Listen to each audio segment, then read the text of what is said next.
Did you know that BDSM and kink are healthy outlets for aggression, imagination, and attention? Hi, and welcome to The Partition, home of kinky wellness. My name is Dana Shergill, and I am a sexual wellness coach that dives deep into all things kinky. I'm here to show how BDSM and kink deserves a rightful spot within the sexual wellness conversation. So, let's talk about it. Hey, and welcome back. So, last week, Kat and I talked about AI and sex. And if you listened to the show last week, you'll know that I found myself down a bit of a sex robot rabbit hole and totally blanked on watching the BB3 documentary we were supposed to talk about.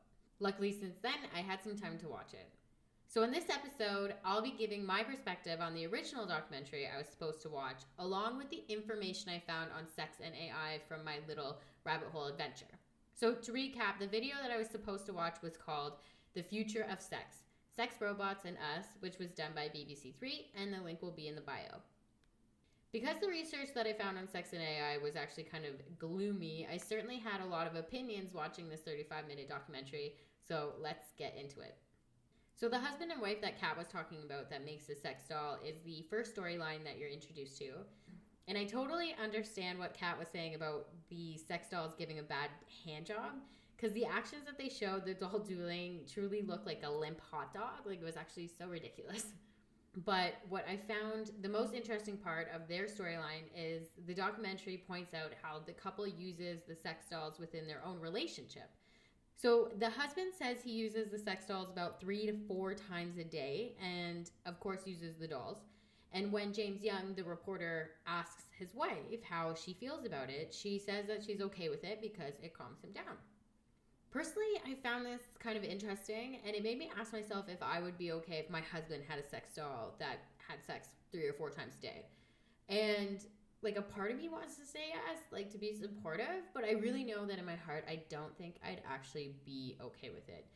But I'd love to hear others' opinions on this. If you listened to the podcast last week, you already know that I don't think that sex bots or sex dolls with AI are just classic sex toys. Sex dolls nowadays are just so advanced. They remember your likes, your dislikes, and you give them personalities, and they're literally designed to make someone feel an attachment towards them.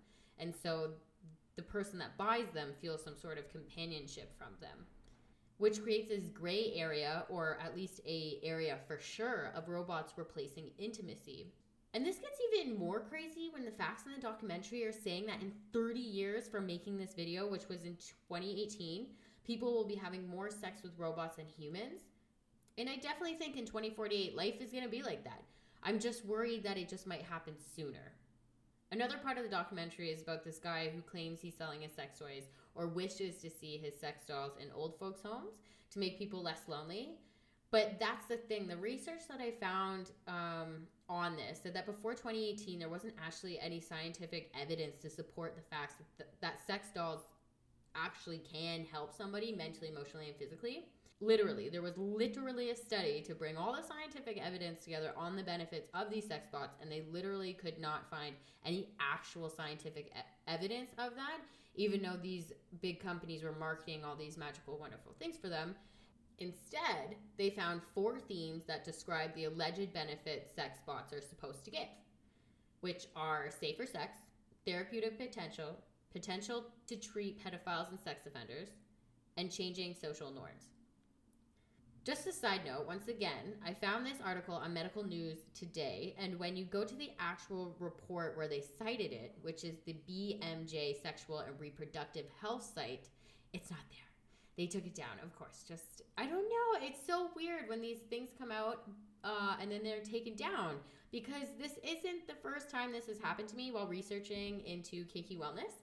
But luckily, I found the actual study, and I will put the actual study in the link. But again, regardless, the study at the end said that there was no scientific evidence to back any of the statements, and that basically robots that were being marketed to help people were just on wishful thinking. And I do believe this needs to be taken into consideration, because we just have such that culture of convenience. Like, people are just always striving for convenience. And so if you can make a companionship without all the hassle, which we'll get into, then people obviously are going to go for it. Plus, I don't think that sex bots would actually work in old folks' home. when they're heavy, and I don't believe that old people have enough strength to move them or to clean them properly. And I don't believe that a healthcare worker are, willingly want to clean up a sex doll. That's just not their responsibility.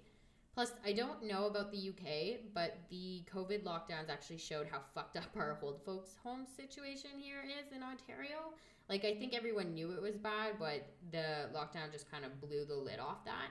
And it's just a sad situation where people are overworked in undercrowded and underfunded environments, and people are getting hurt for this. But the most disturbing part of this documentary was certainly in the end when they went inside a sex doll workshop in Japan, and you see the sex bot replicas of a small child, as he describes it, as a childlike size. And sometimes I get worried that people mix the BDSM and kink with this kind of line. Because what two consenting adults do together is their business, but having sex with a childlike body is crossing the line for me. I am a big believer that you need to enter BDSM and kink from a healthy frame of mind, and this just doesn't scream healthy at all. Children and adults are two completely different things, and BDSM and kink can let people create wonderful things through their imagination, but making sex bots like children is not okay. But regardless of how I feel, this is a company that makes these at a mass production level. And this is what I mean about getting data from these types of companies. I think it just could be so useful to compare the types of dolls being sold and just basic stats about this in general. And personally, when I think of the fact that these childlike dolls will be equipped with personalities and be created to replicate a child, I just don't like it. It's just fucked up. It's just fucked up. I don't need to say how fucked up that is. It's just fucked up. But, I'm not against using toys or costumes or accessories. In fact, I think that toys, costumes, and accessories are a positive addition to sex between partners. Because, they're there to enhance the imagination and creativity. But they also don't talk back to you or remember things about you. But flash forward to 2023, and we have growing evidence that sex robots are coming with some consequences. The second documentary I watched was on the DW Documentary channel on YouTube, and the DW Documentary channel has over 4.53 million subscribers and gives documentaries from current affairs and global events. So the video I watched was Silicone Sex, When Men Love Dolls from 2019, and it followed the story of a 58-year-old man who created relationships with 7 dolls over the course of 2 years. And each of his dolls has their own name, personality, and closets. And these dolls, they don't even have AI in them. They're just regular plastic sex dolls, no remembering nothing. And these dolls cost about 1,000 to 2,000 euros, which in Canadian, I think is between 18 or 15 to 3,000, which actually isn't that expensive when you think about it. But his story is actually quite a sad one because it showed that men have many reasons to get a doll. But some of the reasons he gave was the doll gives no pressure, it doesn't need commitment, he found that it was hard to find a partner, and now he doesn't feel the need to change. He even said that he doesn't really remember dating, and he's just happy in his lifestyle, and he's happy to continue doing this. But he also said that he got the sex dolls because he missed taking care and spoiling someone so much, and he wanted to feel needed, which is ouch, my heart. You just want to give him a hug. But that was the first storyline. The second storyline followed a German brothel which specialized in sex dolls. The documentary got to interview some of the people that worked there, and the woman who worked there doesn't agree with the stigma that sex dolls are just there to be objectified, but rather the customer simply has personal hangups and wants to stimulate a connection. Although there's people out there who buy sex robots, I'm sure, to abuse them, there's a lot of cases in between. So the quiet ones, the ones with the hang-ups, the ones like this man, the ones that I think robots are really going to have a profound effect on because, people already love inanimate objects. It's not that hard to think that they're going to move from, hey, Siri, what's up, to a doll which can talk back to them and smile at them. It's kind of weird, but that's where we're going. But think about it. Don't you ever stop to wonder why so many people can love so many things but still be so sad? That's because those things that those people love can't replace actual human connection. That inanimate thing is never going to love you back. But now with AI, that's completely changed. It can at least pretend to love you back. The problem is that sex bots are being marketed as a fix for something with no proof that they actually work. And again, instead, those reports are coming in for the exact opposite. For the example, the obvious concern is about the impact of the flawless appearance and over-sexualization of what a real woman's body looks like.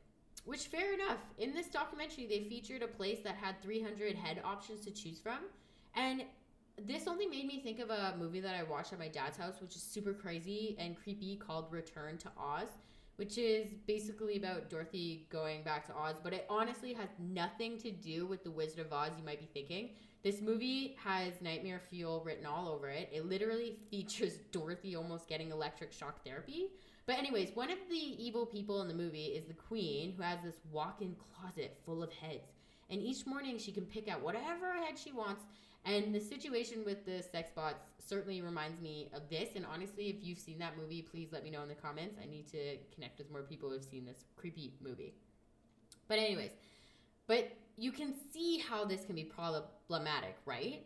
And it just adds another thing about a woman's appearance. It's already an uphill battle with Photoshop and makeup level and just, overall editing. But that's a whole other problem, because sex dolls are not just the only issue of over-sexualizing women. There's so many elements to that. But anyways, on to a different point of view. So I read an article from 2020 on how sex robots may be causing psychological damage. The issue talks about one of the problems that was mentioned that these robots are actually advertised to fix or help, which is pedophile and sex offenders. But it talks about how if we let people buy these robots in secret, there's no real help being given. And instead, according to the article, or at least that's what they argue, that these dolls aren't going to do any help, but actually encourage this behavior. And through this article, it all led me to a group who goes against the companies promoting robots as a replacement for human connection.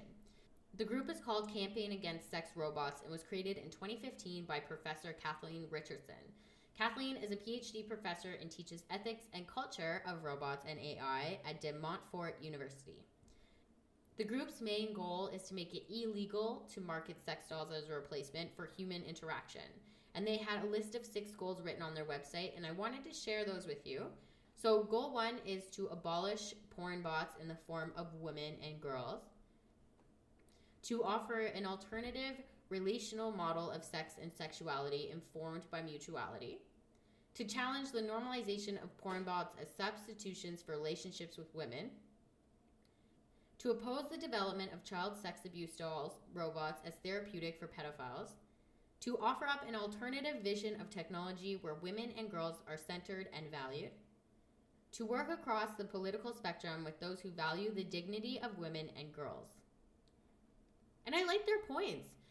I think sex dolls with AI, I just don't think they should be marketed to help people become less lonely. Because I believe some things in life you just can't automate, nor should you. And sex and intimacy and bonding are a few of them that I just don't think robots should be doing. I don't think that that's something we should be venturing down. It's like every sci-fi film I've ever watched, and that might be morbid, but I think we've run these types of scenarios enough times where it never comes out good. But the same year that these psychologists were putting out these campaigns against it, that same year an article went out in Psychology Today that said that having a robot as a substitute for a person was a good thing. And it was actually on their list of pros. But, it's complicated, right? Because on all these major media outlets for health and wellness, you'll find articles on both sides, supporting and not supporting sex and AI. I just don't think that when it comes to intimacy and connection that sex and AI is the answer. I believe sex can heal, but I also believe it can destroy. And where sex and AI sits within that, I guess we will just have to wait and see. But, wow, there's so much debate on AI and sex, so much, that I actually got myself a book that goes deeper into the 3 types of artificial intimacy. I didn't even know that there was 3 types. But it's a book written by evolutionary biologist Rob Brooks. And I'm going to learn more about sex and AI and overall artificial intimacy. And when I'm done with that, I will let you guys all know. But what do you think? Do you think sex and AI is a big deal? Do you think I'm just fearing for the worst? Are we helping people, or are we creating some sort of sex dystopia? But that's it for me. Thank you for listening. And if you're new here or to the BDSM and kink scene, and are looking for the basics, check out my website at thepartition.life. Have fun, be safe, and as always, stay kinky.